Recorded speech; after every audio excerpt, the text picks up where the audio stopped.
अगर आपके घुटनों में दर्द रहता है, सीढ़ियाँ चढ़ने में तकलीफ होती है या चलते वक्त घुटने आवाज़ करते हैं तो आज की वीडियो आपके लिए बहुत ज़्यादा फ़ायदेमंद हो सकती है। तो जल्दी से वीडियो का आगाज़ कर लेते हैं और बात करते हैं अपने टॉपिक पर। लेकिन अगर अभी तक आपने मेरे चैनल को सब्सक्राइब नहीं किया है तो जल्दी से कर ले, बेल आइकन को प्रेस कर लीजिएगा ताकि मेरी नई आने वाली वीडियो का नोटिफिकेशन सबसे पहले आपको मिले। जी दोस्तों, अक्सर लोग कैल्शियम की दवाइयाँ खाते हैं, दूध पीते हैं, लेकिन फिर भी घुटनों का दर्द ख़त्म नहीं होता। इसकी एक वजह जिस्म में सूजिश हो सकती है, कमज़ोर हड्डियाँ और जोड़ों की खुश्की भी हो सकती है।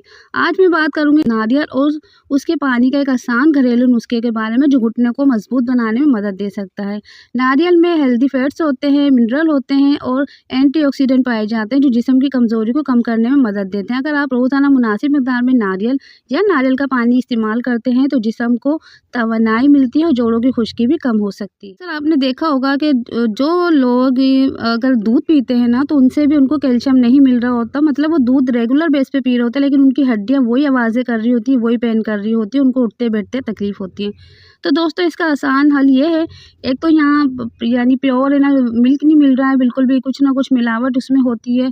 जो चीज़ें नेचुरल वो बहुत ही पहले ज़माने में होती थी, लेकिन आप इसको हेल्दी बना सकते हैं। वो इस तरीके से बना सकते हैं कि एक चाय का चम्मच का आपने तिल का पाउडर आप ले लें, जो आप तिल साबुत आप यूज़ करते हैं ना, तो उसका आप पाउडर बना लो। चंद बादाम लें, उसको पीस कर आप इस दूध में शामिल करें। जब दूध में बॉयल आ जाए तो उस वक्त आप एक चाय का चम्मच तिल शामिल कर दें और एक चाय का चम्मच के बराबर या बादाम यानी चंद गिरियाँ आप बादाम की लेके उसको पीस कर आप शामिल कर दें। अगर शामिल करना चाहते हैं तो 1 से 2 आप है ना खजूरें भी गुठली निकाल के शामिल कर सकते हैं।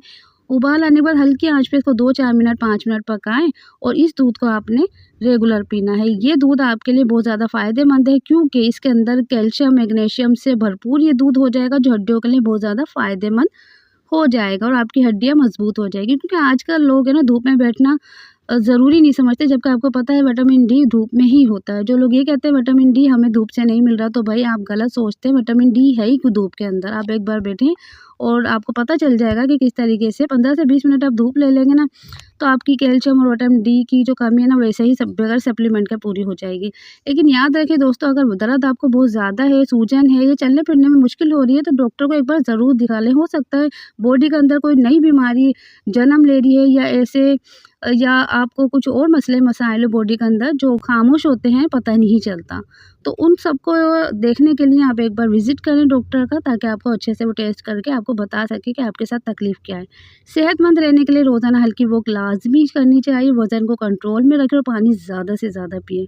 तो दोस्तों, ये थी आज की वीडियो। आपको कैसी लगी? उम्मीद करती पसंद आई होगी। अगर अच्छी लगे तो लाइक कर दें, कमेंट करके हौसला अफ़ज़ाई करें, किसी एक के साथ लाज़मन शेयर कर दिया करें और मेरे चैनल लेंता हेल्थ को सब्सक्राइब करना हरगिज़ ना भूलें। मिलते हैं नेक्स्ट वीडियो में। उस वक्त तक के लिए मुझे दे इजाज़त। अल्लाह हाफ़िज़।